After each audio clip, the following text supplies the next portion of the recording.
भोजपुरी समाज में रितेश पांडे जो कि भोजपुरी के ऐसे स्टार कलाकार जो कि 1 मिनट का वीडियो या हो सकता है 1.5 महीने का हो जाए, इससे ऊपर नहीं होगा, क्योंकि उनकी एक बहुत ही बेहतरीन भोजपुरी या परिवार की तरफ से एंड भोजपुरी फैमिली की तरफ से उनकी एक फिल्म आ रही है न्यू गाठ, क्योंकि फिल्म का नाम, फिल्म का बोल, फिल्म का जो कि टाइटल रहेगा गांठ, जो कि प्यार रिश्ते मजबूत बंधे रहते हैं उसको बोलते हैं गांठ। तो ये हमारे रितेश पांडे एंड भोजपुरी के कलाकार पूरे ऑडियंस के साथ ये भोजपुरी फिल्म हमारे रितेश पांडे लेकर आ रहे हैं। इसकी शूटिंग जो कि शुरू हो चुकी है गांठ फिल्म की।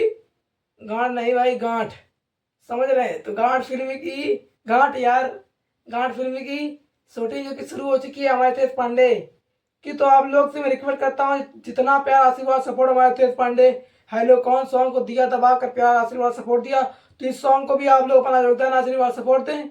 अरे मतलब कि भाई लोग फिल्म को जो कि आ रही है गांठ, तो जाइए योगदान आशीर्वाद। लव यू भोजपुरी समाज के लिए इतना काफी। आप लोग टीचर दिख कर लगा सकते हैं। Love you.